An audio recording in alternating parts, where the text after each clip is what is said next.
I'd like to introduce James McCone.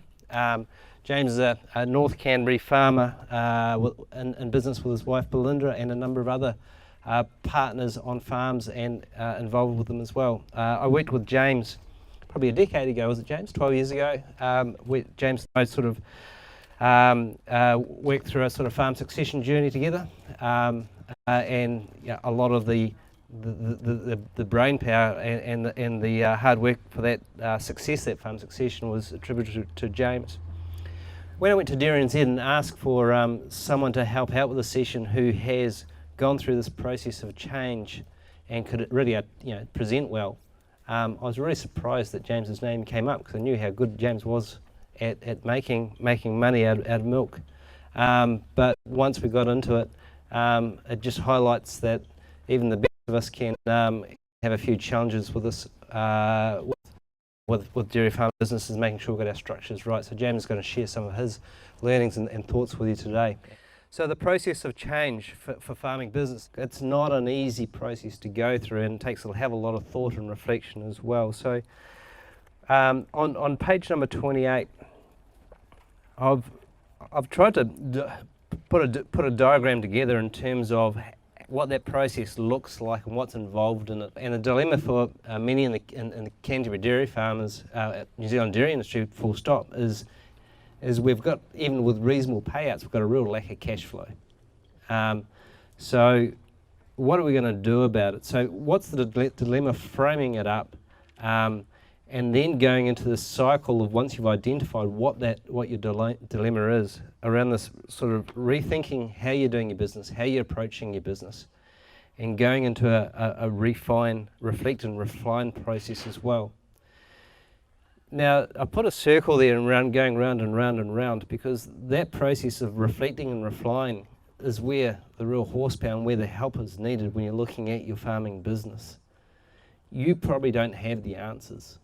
So having someone, benchmarking and having someone coming in and a trusted advisor coming and looking at your business and helping you reflect and refine and coming up with another plan is a really valuable exercise to do. Quite often the first plan that you come up with actually isn't the best plan, and by sharing it with other people you'll get there. So and then once you've put enough rigour into that process, then developing a future pathway and sharing that with your key stakeholders, staff, management, etc., you're going to get success out of it. So the dilemma. What's the dilemma for the Canterbury dairy farm? So what we've got there on page 28 on the bottom half is the dairy base average. And I've compared it to Lincoln University Dairy Farm as well. The break-even milk price is currently sitting for the average Canterbury dairy farmer at $6.70. And that's the average, that's the midpoint. For half of the dairy farmers in Canterbury, their break-even milk price is higher than that. It's not a good place for us to be. And the first reaction I normally get from people is, well, the debt's too high.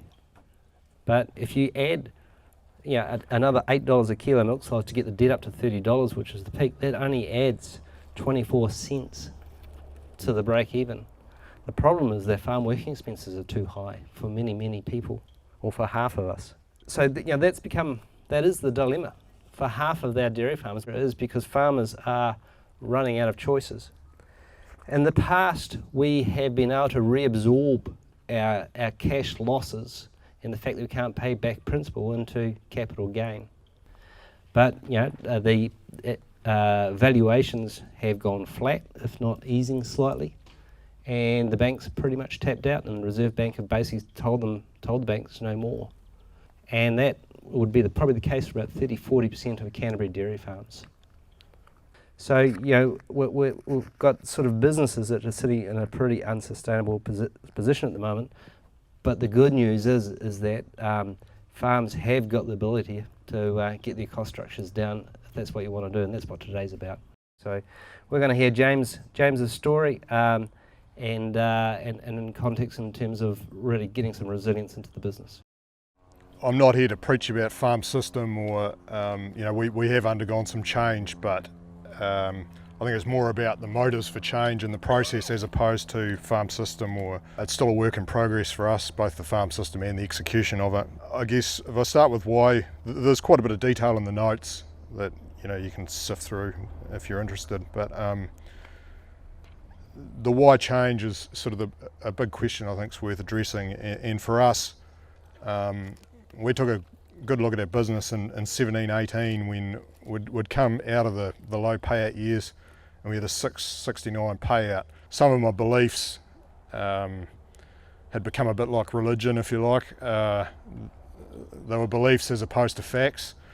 So I went right back to square one and did some pretty detailed benchmarking with my two brother-in-laws farm in the same basin, so I understand their farm systems and they were pretty transparent. So I buried myself in the detail, looked for places where we were spending money that we didn't need to, challenged everything about farm system and execution, and that wasn't that easy because there was a number of places where I had to admit that some of the things I've been banging on about for a number of years weren't actually fact, they were just a belief.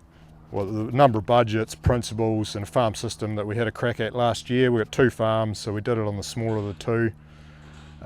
Cut almost all of our supplement out of the system, increased our stocking rate slightly because historically we'd been sort of around targeting 480 a cow, and in a perfect world we would have been feeding 400 or 500 kilos of supplement, but the reality was that varied anywhere between close to a tonne down to, I think, at best year might have been about 350, something like that.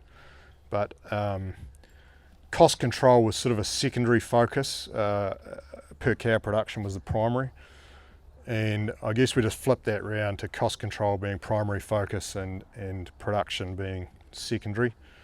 So the results of last year are detailed, and I apologise, I've put some detail on Dry Creek, our other farm, in the table, which I didn't mean to, but it's there anyway. But take it with a grain of salt, because the budget numbers and the revised budget numbers for Dry Creek have got another contract milking job in them, so they're straight out of Cash Manager, they're not adjusted for anything. So it's Kinloch's the farm I'm talking about. We lowered our per cow expectations and just focused 100% on costs, well 90% on costs, and we're very principled about it. We stripped about $100,000 worth of costs out, and end up delivering on a standardised milk price a better financial performance than the year prior. And we made some pretty, on reflection, I guess we took enough out of that year to say, okay, it's still not perfect, but we made some pretty obvious cock-ups, and we think it's worth having another crack this year. So this year's tracking quite well. We should, we're on track to do 450 odd a cow, and so far we've fed a unit load of palm kernel, which is somewhere in the order of 100 kilos a cow. It's only a small farm, 390 cows.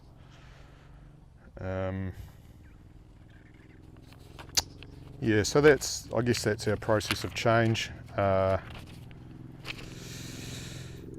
What else have I got here? Still very much a work in progress. Jeremy asked me to just reflect a little bit on leadership through change and uncertainty. I've been through a fair bit of change over the 12 or so years I've been dairy farming.